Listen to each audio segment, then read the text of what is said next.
I discovered my wife Sarah missing from our suburban Denver home on a Tuesday morning. Her car gone, phone off, no note. After calling hospital's police and her sister Amanda with no answers, I found her wedding ring sitting deliberately on the kitchen counter next to an empty coffee cup. The ring placement felt intentional, almost ceremonial. 3 days of sleepless panic followed. When Sarah finally walked through the front door Friday evening, carrying designer shopping bags, she was wearing new clothes and a cold expression I had never seen before. Sarah entered our home like she was walking into a hotel lobby, not the place where we had built 8 years of marriage together. Designer shopping bags from Nordstrom and Saks Fifth Avenue dangled from her manicured fingers as she moved through our living room with calculated indifference. The exhaustion that had consumed me for 72 hours instantly transformed into a burning mixture of relief and rage. "Where the hell have you been?" The words erupted from somewhere deep in my chest before I could control them. My voice cracked from 3 days of phone calls to every hospital, police station, and mutual friend in Colorado. Sarah set her bags down with deliberate precision, avoiding my eyes as she began unpacking expensive items I had never seen before. A silk blouse with tags still attached. Jewelry boxes containing pieces that cost more than our monthly mortgage payment. Perfume bottles from brands that required appointments at exclusive counters. "I needed some time away," she replied, her tone flat and emotionless. The woman standing in our kitchen bore little resemblance to the Sarah who had kissed me goodbye Monday morning before leaving for her marketing job downtown. Time away. I stepped closer, my hands shaking with adrenaline. "You disappeared for 3 days without a word. I thought you were dead in a ditch somewhere. I filed a missing person report. Your mother has been calling me every hour crying." Sarah finally looked up, and the coldness in her green eyes sent ice through my veins. This was not the woman who had curled up next to me every night for nearly a decade. This was someone wearing her face but operating with completely different programming. "I left my ring so you would know I was safe," she said, gesturing toward the platinum band still sitting on the granite countertop. "I did not want you to worry unnecessarily." Worry unnecessarily. My voice rose to a level that would have concerned the neighbors if our windows had been open. "You vanished without explanation, and I was not supposed to worry." Sarah turned back to her shopping bags with mechanical movements. Her hair had been professionally styled into a sleek bob that must have cost $300. Her nails were perfectly manicured in a deep red shade she had never worn before. Even her posture seemed different, more rigid and controlled.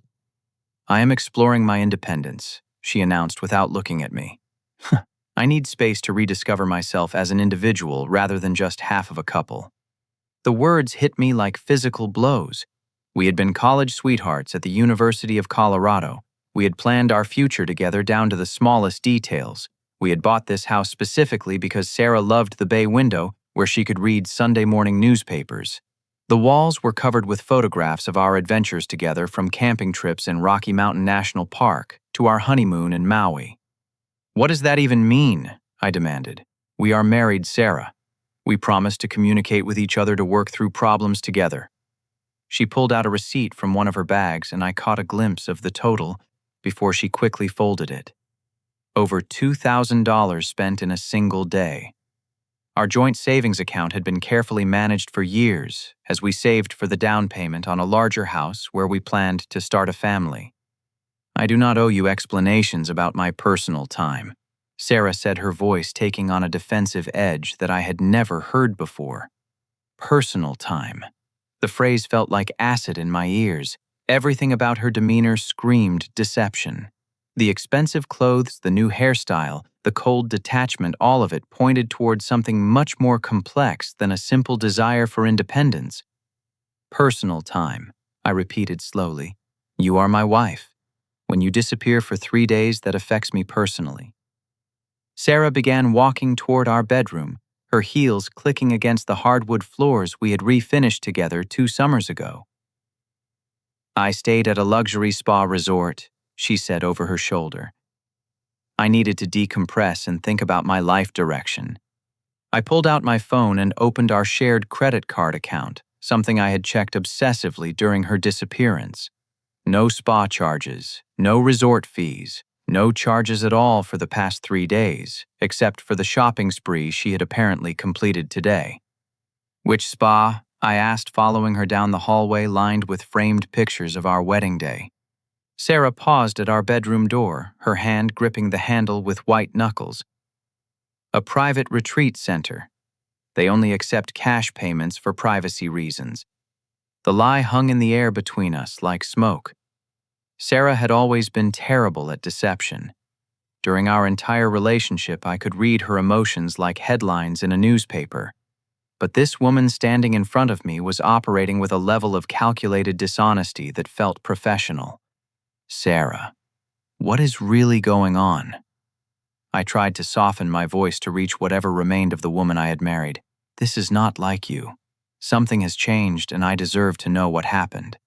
She turned around, and for just a moment I saw a flicker of something familiar in her expression. Guilt, maybe. Or fear. But it disappeared quickly, replaced by that same cold mask. "You deserve what I choose to give you," she said quietly. "I am 29 years old, Romeo. I got married young, and I never had a chance to figure out who I am as an independent person. That is what I am doing now." The words felt rehearsed, like lines from a script she had memorized. Sarah had never expressed any regrets about getting married young. She had been the one to bring up engagement rings during our senior year of college. She had been the one to push for buying a house and talking about starting a family. "So you just decided to vanish for 3 days without discussing it with me first?" I asked. "I made an impulsive decision," Sarah replied. "Sometimes spontaneity is exactly what a person needs to break out of routine patterns." Another lie. Sarah was the most methodical person I knew. She planned our grocery shopping list 2 weeks in advance. She had never made an impulsive decision larger than ordering dessert at a restaurant. As she disappeared into our bedroom and closed the door behind her, I stared at the shopping bags she had left behind. Designer labels from stores that required appointments. Jewelry that cost more than most people earned in months. Perfume that smelled like flowers I could not identify. Everything about her 3-day absence screamed careful planning and significant financial resources. Resources that had not come from our joint accounts. The woman who had walked through our front door tonight was not the same person who had left Monday morning. I realized I was looking at a stranger wearing my wife's face, and somewhere in the back of my mind, a cold certainty began forming. Sarah had not been alone for the past 3 days. Someone had funded her transformation, and whoever it was had far more money than a software engineer from Denver could provide. The question was no longer where she had been. The question was who she had been with, and how long this deception had been building without my knowledge. The next morning, I watched Sarah prepare for work with the analytical attention of a scientist studying an unknown specimen. Every movement seemed calculated, every gesture deliberate. She applied makeup with precision I had never noticed before, using products that had appeared overnight in our bathroom cabinet. After she left for her marketing position at a local advertising firm, I began my own investigation. The joint bank account revealed 5 separate cash withdrawals over the past 2 weeks, each for exactly $499 to stay just under the $500 reporting threshold. $2,500 in total withdrawn from ATM machines across downtown Denver during her supposed lunch breaks. Sarah's laptop sat open on our kitchen table where she had been paying bills the previous evening. Her browser history had been completely deleted, something she had never done in 8 years of marriage. Even her email trash folder had been emptied, erasing any digital footprints of her recent communications. In her purse, hidden beneath receipts for groceries and dry cleaning, I found business cards from 3 upscale restaurants downtown.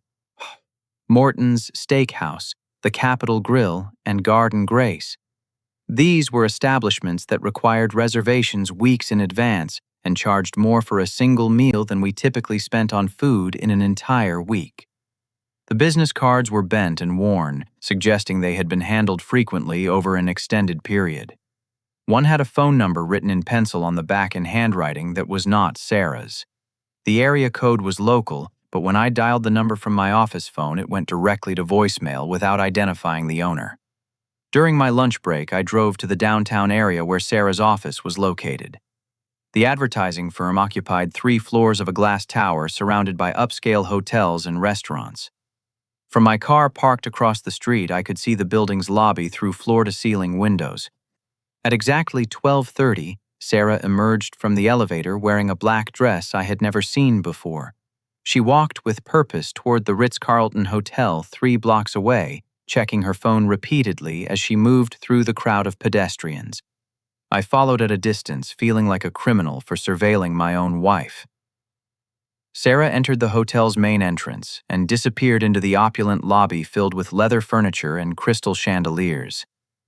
Through the windows, I watched her approach the concierge desk and engage in what appeared to be a familiar conversation with the staff member behind the counter. After 10 minutes, Sarah walked toward the hotel's elevator bank, accompanied by a man I had never seen before. He was significantly older, probably in his early 50s, with silver hair and an expensive suit that probably cost more than I earned in a month.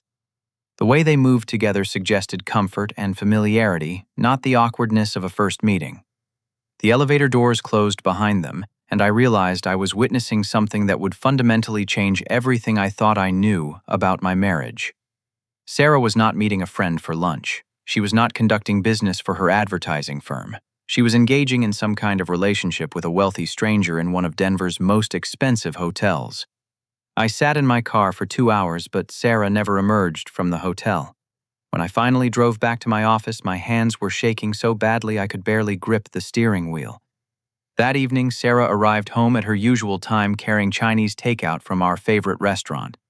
She chatted about her workday with casual normalcy, describing a client presentation and complaining about traffic on Interstate 25. Nothing in her demeanor suggested she had spent her afternoon in a luxury hotel with another man. "How was your lunch?" I asked, trying to keep my voice neutral. "Just grabbed a sandwich at the deli downstairs," she replied without hesitation. "Nothing exciting." Another effortless lie delivered with the same tone she used to discuss weather forecasts. I realized Sarah had developed a level of deceptive capability that required practice and experience. This was not a recent development in our relationship. Over the following days, I began paying attention to details I had previously ignored. Sarah's phone, which had always been carelessly left on counters and tables, was now constantly in her possession. She had changed her lock screen passcode to something I did not recognize. She started receiving phone calls at odd hours, always stepping outside or into another room to answer them. When I asked who was calling, she provided vague explanations about work colleagues or friends making social plans. Sarah's interest in our shared activities began declining rapidly. Movie nights became opportunities for her to scroll through her phone rather than watch the screen. Weekend hiking trips, which had been our regular tradition for years, were postponed indefinitely because she claimed to be feeling tired or stressed about work projects. Most disturbing was the way she began speaking about our future together. Previous conversations about buying a larger house or starting a family were deflected with comments about needing to focus on personal growth and career development. The shared goals that had anchored our marriage for 8 years were being systematically dismantled without explanation. I found myself studying old photographs of us together, searching for signs that I had missed something crucial about Sarah's character or our relationship's foundation. College graduation pictures showed a young woman who gazed at me with obvious affection. Wedding photos captured genuine joy and excitement about our shared future. But recent pictures from family gatherings and social events revealed subtle changes I had failed to notice at the time. Sarah's smiles seemed forced, her body language distant. In photographs from my birthday celebration just 3 months earlier, she appeared to be physically present but emotionally disconnected. The woman sleeping next to me every night had been slowly transforming into someone else over a period of months, possibly longer. The 3-day disappearance had not been the beginning of Sarah's deception. It had been the moment when her carefully constructed facade finally began cracking under the weight of whatever secret life she had been building. As I lay awake listening to her breathe beside me, I realized that my marriage had become a performance. Sarah was playing the role of a devoted wife while pursuing something else entirely during the hours when I was not watching. The question was no longer whether Sarah was having an affair. The question was how long it had been going on, how extensively she had been lying to me, and what I was going to do about the fact that the person I thought I knew better than anyone in the world had become a complete stranger. My lawyer friend Jake recommended Marcus Thompson, a former Denver Police Department detective who had been operating as a private investigator for 12 years. His office occupied a modest suite in a downtown building that specialized in legal and financial services, suggesting a clientele dealing with serious problems requiring professional discretion.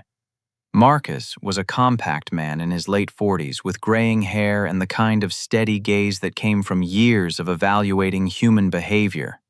His handshake was firm without being aggressive, and he listened to my story without interruption or judgment. "Matrimonial investigations are 70% of my business," he said after I finished describing Sarah's transformation and disappearance. "What you are describing follows a very predictable pattern." He explained that most extramarital affairs involving significant financial resources required months or years of planning. The sudden personality changes, secretive phone calls, and unexplained expenses were classic indicators of someone maintaining a double life.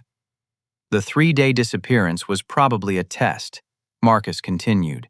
"She wanted to see how you would react, what kind of investigation you might conduct, and whether you would accept her explanations without further questioning." Marcus outlined his standard surveillance package, which included financial background checks, photographic documentation, and electronic monitoring within legal boundaries. The cost was significant, but Jake had warned me that protecting my assets during a divorce would require irrefutable evidence of Sarah's infidelity and deception. "I need you to understand something important," Marcus said as I signed his retainer agreement. "Once we start this investigation, there is no going back. Whatever we discover will change your marriage permanently, even if you choose not to act on the information." I thought about the alternative of continuing to live with someone who had been systematically lying to me for an unknown period of time. The trust that had formed the foundation of our relationship was already destroyed. The investigation would simply document what had already happened. That evening, Sarah arrived home with another expensive shopping bag, this time containing a leather jacket that probably cost more than our monthly car payments combined. She explained the purchase as a reward for completing a successful client presentation at work. "My boss is really impressed with my performance lately," she said while hanging the jacket in our closet next to clothes she had owned for years. I might be in line for a significant promotion. I knew Sarah's salary and commission structure. Even a substantial promotion would not justify the spending spree she had been on for the past several weeks. The money was coming from somewhere else, and that someone was clearly interested in keeping Sarah happy and well-dressed. During dinner, Sarah's phone buzzed with text messages every few minutes. She would glance at the screen, smile slightly, and then return to our conversation about mundane topics like weekend plans and household maintenance projects. "Who keeps texting you?" I asked after the 6th interruption. "Just Amanda coordinating plans for Mom's birthday party next month," Sarah replied smoothly. But I had spoken with Amanda just 2 days earlier when I was trying to locate Sarah during her disappearance. Amanda had seemed genuinely surprised that Sarah was missing and had no knowledge of any birthday party planning. After Sarah went to bed, I checked our wireless router's connected device log, something Marcus had taught me during our initial consultation. Sarah's phone had been connected to our home network for less than 4 hours total over the past week, despite her claiming to spend every evening at home with me. The data indicated that Sarah was spending significant time in locations with different internet connections, most likely hotels or private residences. She was maintaining an alternate lifestyle that required regular access to Wi-Fi networks I could not identify. Marcus called me at work 3 days later with his first report. Sarah had been photographed entering the Ritz-Carlton downtown during her lunch break, just as I had witnessed the previous week. But this time, Marcus had followed her to the 15th floor and identified the man she was meeting. "His name is Gregory Blackwood," Marcus explained. 52 years old, divorced, twice owns 3 luxury real estate developments in Colorado and Wyoming. Net worth approximately $24 million. Marcus had conducted a background check that revealed Gregory's pattern of relationships with married women from middle-class backgrounds. 2 previous affairs had resulted in messy divorces where Gregory had provided financial support to help women leave their husbands. "This is not a casual affair," Marcus continued.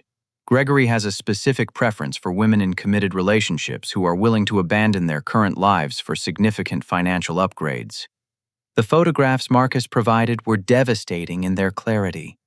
Sarah and Gregory walking hand in hand through the hotel lobby. Sarah laughing at something Gregory was saying while they waited for the elevator. Sarah wearing jewelry I had never seen before during an intimate dinner at Garden Grace restaurant. But the most damaging evidence was financial.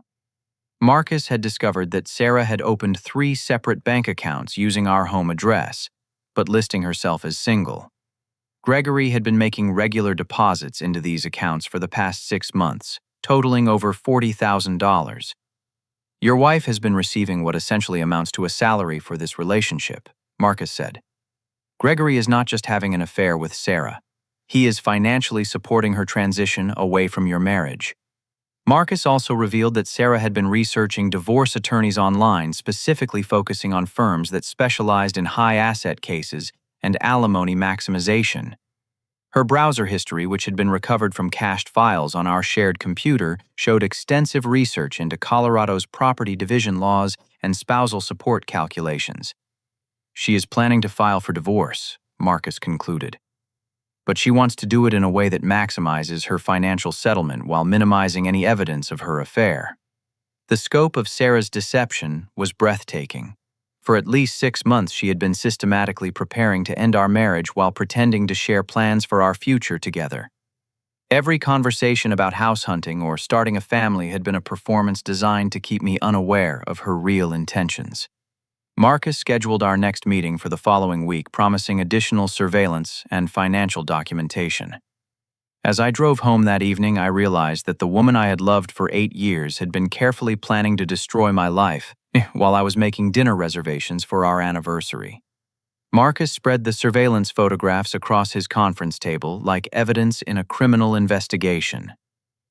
2 weeks of professional documentation revealed the depth of Sarah's double life, with photographic precision that left no room for alternative explanations.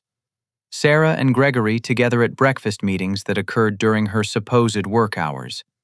Sarah leaving Gregory's downtown penthouse apartment at 7 in the morning, wearing the same clothes she had worn to dinner the previous evening. Sarah and Gregory shopping together at jewelry stores where individual pieces cost more than most people's annual salaries.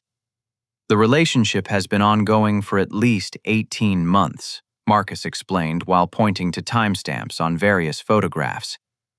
Gregory purchased that red Audi convertible specifically for Sarah to use.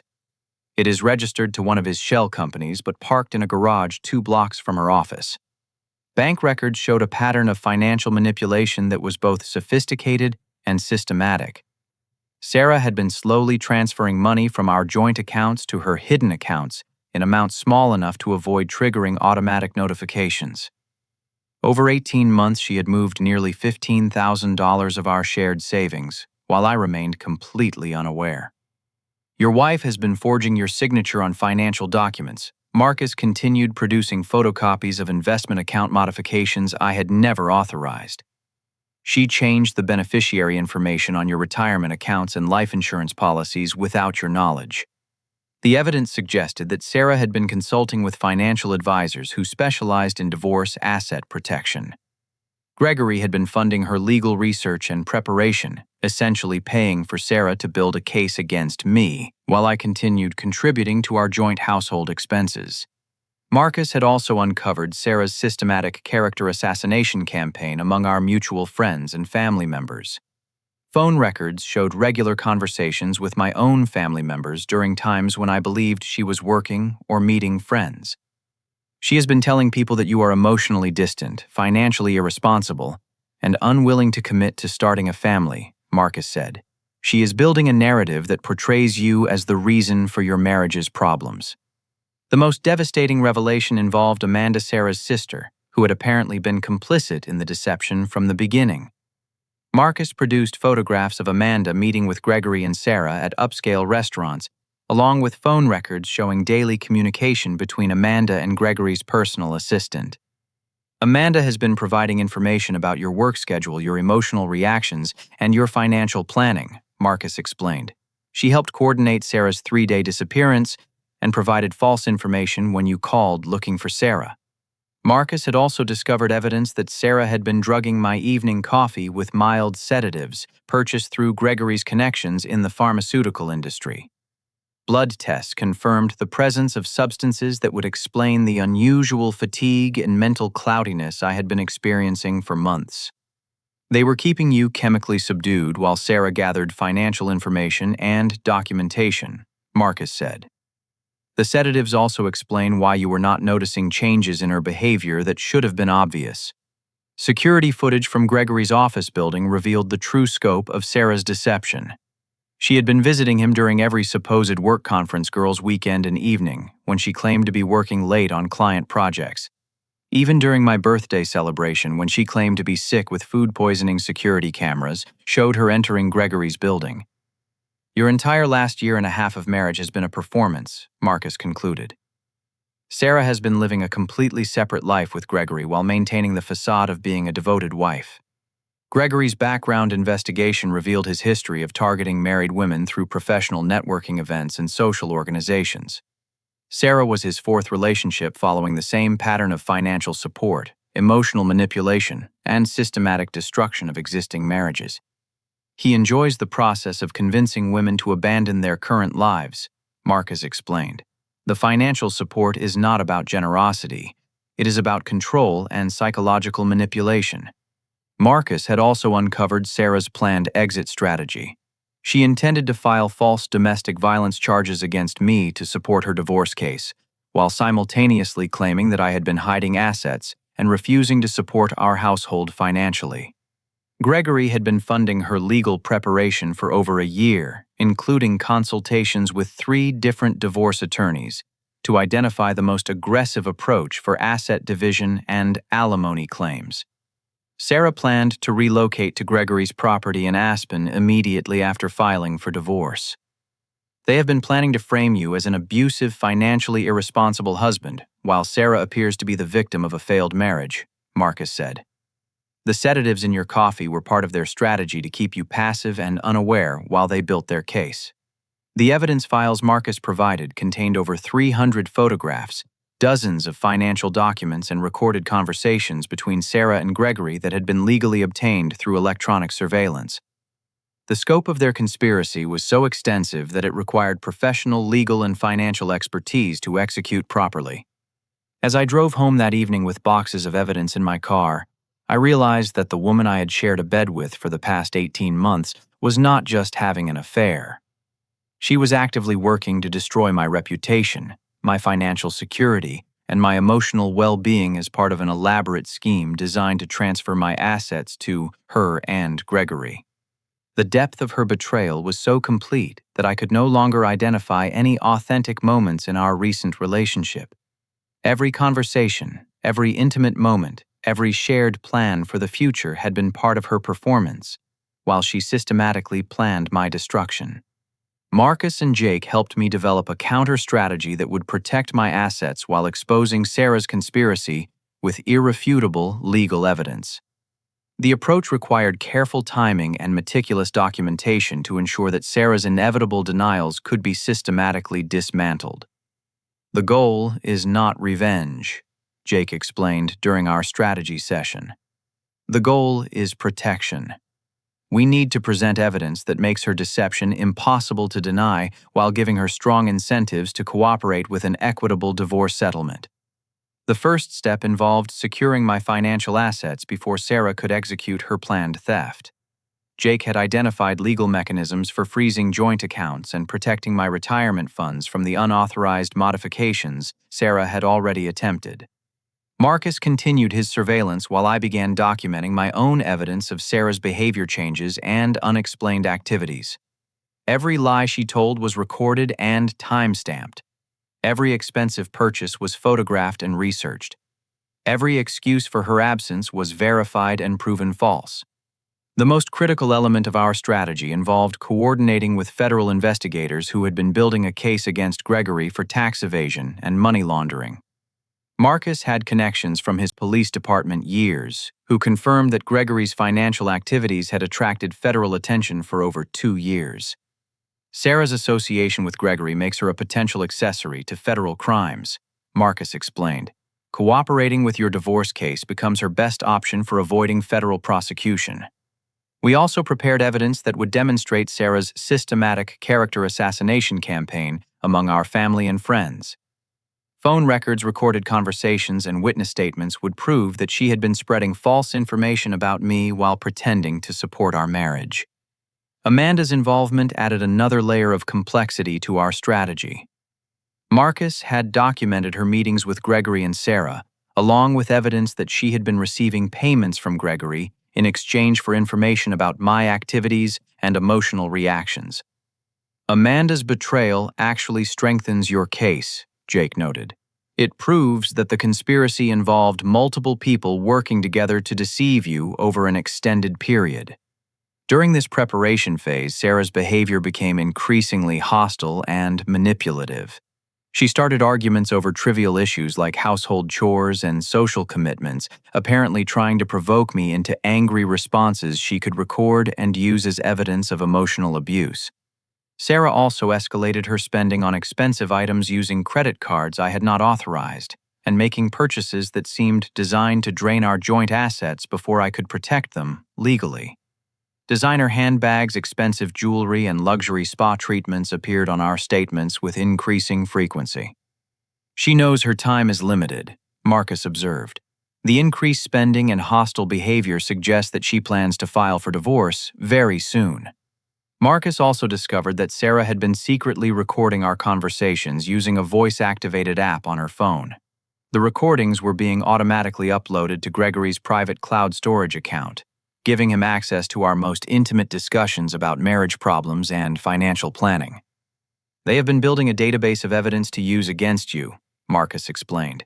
Every argument, every moment of frustration, every private conversation has been documented to support their claims about your character. But the most shocking discovery involved Sarah's medical records, which Marcus obtained through connections at her doctor's office. Sarah had been receiving regular psychological counseling specifically focused on strategies for leaving a marriage without financial consequences. She has been working with a therapist who specializes in helping women exit marriages while maximizing their financial settlements, Marcus said. The therapy sessions were funded by Gregory and focused on documenting alleged emotional abuse and financial control. The evidence files we assembled for the confrontation filled 3 large banker's boxes and required a detailed index to navigate effectively. Every aspect of Sarah's deception had been documented with professional precision, creating an overwhelming case that would be impossible for her to deny or explain away. Jake advised me on the legal implications of confronting Sarah with evidence obtained through private investigation, ensuring that our approach would strengthen rather than compromise any future divorce proceedings. The key is presenting the evidence in a way that encourages confession rather than further deception, Jake explained. We want her to understand that continued lying will only make her legal situation worse. Marcus provided detailed instructions for conducting the confrontation safely and legally, including recording equipment that would document Sarah's responses to the evidence presentation. As we finalized our strategy, I realized that the next few hours would determine whether I could recover from Sarah's systematic betrayal, or whether her conspiracy with Gregory would succeed in destroying everything I had worked to build over the past 8 years. The woman who walked through our front door each evening was about to discover that her carefully constructed deception had been exposed in its entirety, and her choice would be between confession and federal prosecution. Sarah returned home from another supposed business trip on a Thursday evening in October, carrying new shopping bags and wearing a confident smile that suggested she believed her deception remained undetected. The living room where we had shared 8 years of marriage conversations would become the setting for the most crucial confrontation of both our lives. I had arranged the evidence systematically across our coffee table like a prosecutor presenting a case to a jury.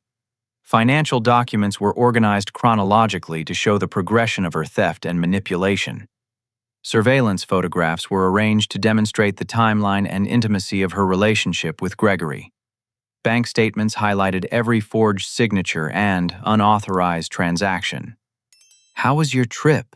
I asked calmly, gesturing toward the chair across from where I sat, surrounded by evidence of her betrayal. Sarah glanced at the papers spread across our coffee table but showed no immediate recognition of their significance. "Very productive," she replied, settling into her usual spot and beginning to unpack expensive items from stores I knew she had not visited during any legitimate business trip. "I made some coffee," I said, offering her a cup from the same service where she had been secretly adding sedatives to my evening drinks for months. "We need to talk about some important financial matters." Sarah accepted the coffee and took a sip while scanning the documents with growing confusion. "What is all this paperwork about?" I picked up the first bank statement and placed it directly in front of her. "These are records of the 3 separate accounts you opened using false information about your marital status," I said quietly. "The accounts where Gregory Blackwood has been depositing $43,000 over the past 6 months. Sarah's confident expression began dissolving into something resembling panic as she recognized her own signature on documents she had hoped would remain hidden forever. "I can explain," she started, but I held up my hand to stop her. "Let me finish presenting the evidence before you attempt any explanations," I said, maintaining the calm tone that Marcus had coached me to use during emotional confrontations. I placed the first surveillance photograph in front of her. Sarah and Gregory holding hands while entering the Ritz-Carlton Hotel during her supposed lunch break 3 weeks earlier.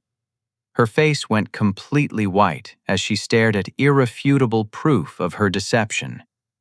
"This photograph was taken at 1:15 on a Tuesday afternoon when you told me you were eating a sandwich at the deli in your office building." I continued adding more photographs to the growing pile of evidence. Sarah and Gregory shopping together for the expensive jewelry she had been wearing recently.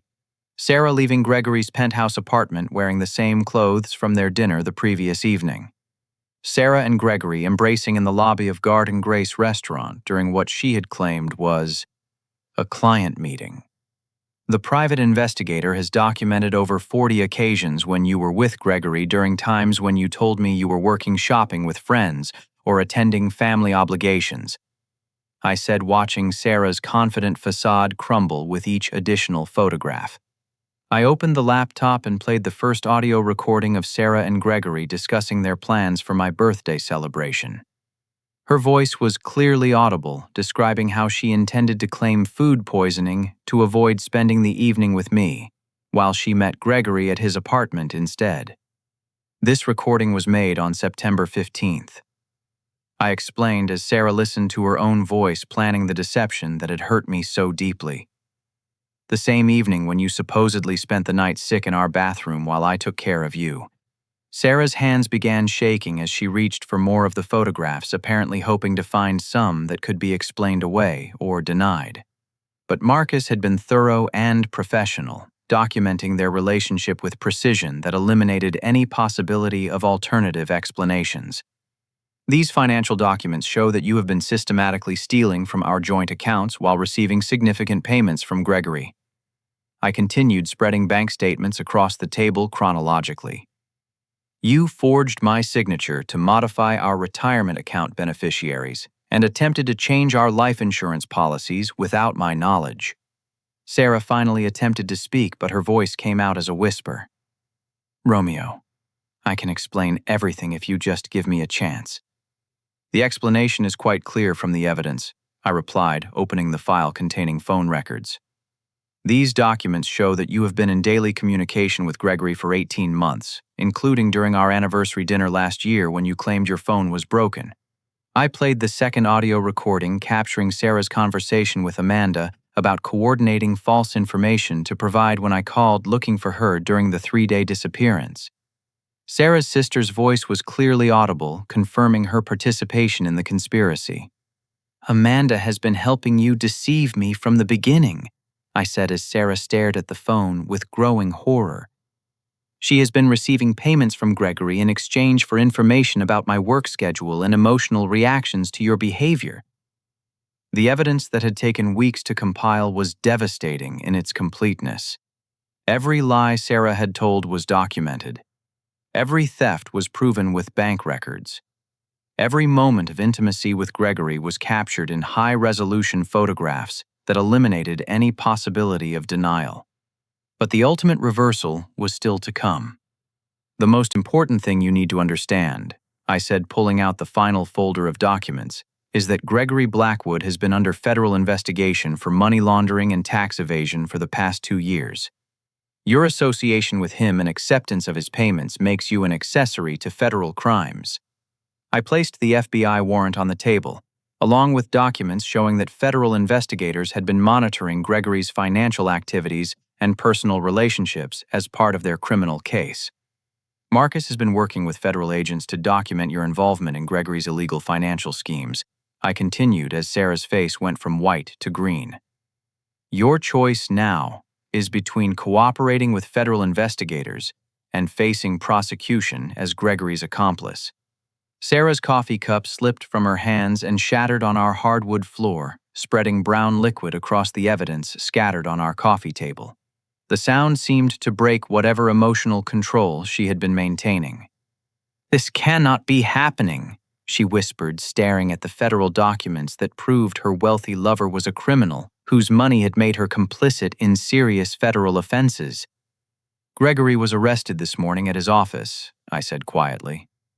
"Federal agents are currently searching his properties and seizing his assets, including the money he transferred to your hidden accounts."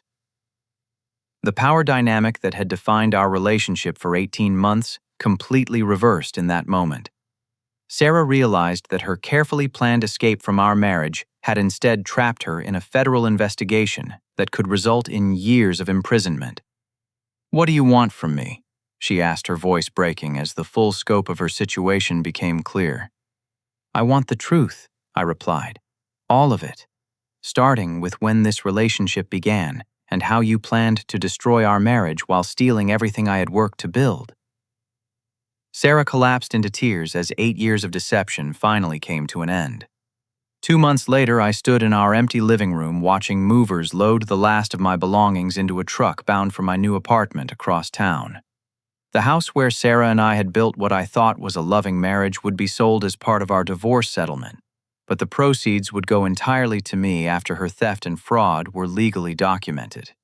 Sarah had confessed everything during a 6-hour session with federal investigators providing detailed information about Gregory's money laundering operation in exchange for immunity from prosecution. Her cooperation had been thorough and complete, revealing the depths of his criminal enterprise that extended far beyond their personal relationship.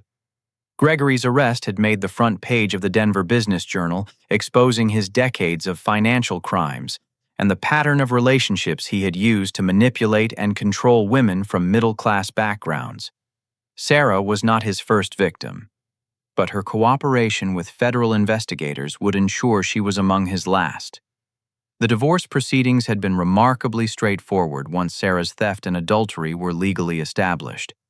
Jake had negotiated a settlement that recovered all stolen assets while protecting my retirement accounts and professional reputation. Sarah's character assassination campaign among our friends and family had backfired completely when the evidence of her deception became public knowledge. Amanda's involvement in the conspiracy had resulted in her complete ostracism from our extended family. When our relatives learned that she had been accepting payments from Gregory to spy on me and coordinate Sarah's deceptions, they severed all contact with her immediately. The sister relationship that Sarah had counted on for emotional support during the divorce had been destroyed by their mutual betrayal. Most importantly, my health had returned to normal after discontinuing the sedatives that Sarah had been adding to my coffee for months. The mental clarity and physical energy I had lost during the final year of our marriage came back gradually, allowing me to recognize how extensively her drugging had affected my ability to notice obvious signs of her deception. Marcus had become a genuine friend during the investigation process, and we maintained regular contact even after his professional services were no longer needed. His expertise had not only exposed Sarah's betrayal, but had literally saved me from financial ruin and criminal charges that Gregory and Sarah had been planning to file against me. The most important lesson from this experience, Marcus told me during our final meeting, is that trust once broken through systematic deception reveals more about someone's character than years of apparent devotion ever could. Jake helped me understand the legal implications of Sarah's actions and the long-term consequences she would face, even after avoiding federal prosecution. Her professional reputation in Denver's marketing community had been destroyed when news of her involvement with Gregory became public knowledge. The career she had supposedly been protecting through her deception was effectively ended. Sarah's final appearance in divorce court had been heartbreaking in its genuine remorse. The woman who had systematically planned my destruction for 18 months broke down completely when she attempted to apologize for the pain she had caused. But her tears came too late to repair the fundamental trust that formed the foundation of any genuine relationship. I convinced myself that I was protecting my future financial security, she had said during her testimony. But I destroyed everything that actually mattered in pursuit of money that was never really mine to begin with. Her recognition of the magnitude of her mistakes provided some emotional closure, but it could not restore the 8 years of marriage that had been built on increasingly false foundations. The woman I had loved in college and married with such hope and excitement had made choices that revealed her character with devastating clarity. The house sale was completed within 6 weeks of our divorce finalization, and I used the proceeds to purchase a smaller home in a different neighborhood, where I could start rebuilding my life without constant reminders of Sarah's betrayal. The new place had space for the woodworking hobby I had abandoned during the final years of our marriage, and I began creating furniture with the focus and energy that returned after the stress of deception was removed from my daily life. My relationship with my extended family had actually grown stronger after they learned the truth about Sarah's manipulation and Amanda's betrayal. My parents and siblings rallied around me with support that helped restore my faith in authentic human connections. The experience had taught me to value honesty and transparency in ways I had never fully appreciated during the years when I took those qualities for granted. 6 months after the divorce, I received word that Gregory had been sentenced to 12 years in federal prison for financial crimes that extended far beyond his relationship with Sarah. His assets were seized and distributed among his victims, including several other women who had been manipulated into leaving their marriages for promises of financial security that never materialized. Sarah had moved to a different state to rebuild her career and reputation away from the Denver community that knew about her involvement in Gregory's crimes. We had no contact after the divorce proceedings ended, and I preferred to keep it that way. Some betrayals are so complete that forgiveness becomes less important than simply moving forward with wisdom gained through painful experience. The most profound change in my perspective involved recognizing that love requires honesty as its foundation, and that protecting myself from deception was not betrayal, but necessary self-preservation. I had learned to trust my instincts about people's character and to value authenticity over charm or surface-level attraction. Dating again seemed like a distant possibility, but I was no longer afraid of opening my heart to someone who demonstrated genuine honesty and emotional integrity. The experience with Sarah had taught me what red flags to watch for and what questions to ask about someone's values and decision-making patterns. Standing in my new living room surrounded by furniture I had built with my own hands, I realized that the strength I had developed during the worst period of my life would serve me well in building authentic relationships based on mutual respect and genuine communication. Sarah's betrayal had been devastating, but surviving it had revealed capabilities and resilience I never knew I possessed.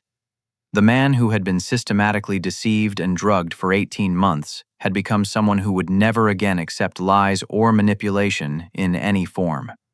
Justice had been served not through revenge, but through truth, and that truth had set me free to build a life based on authenticity and self-respect. The future looked brighter than it had in years, and I was ready to embrace it with wisdom earned through one of the most difficult experiences of my life. Have you ever discovered that someone you trusted completely had been systematically deceiving you for months or years? How did you find the strength to rebuild your life after such a profound betrayal? Share your thoughts and experiences in the comments below, and if this story resonated with you, please hit the like button and subscribe for more real-life stories about overcoming deception and finding justice. Thank you for listening to my journey, and I hope my experience helps you recognize that even the most devastating betrayals can become opportunities for growth and renewal when we choose truth over comfortable lies.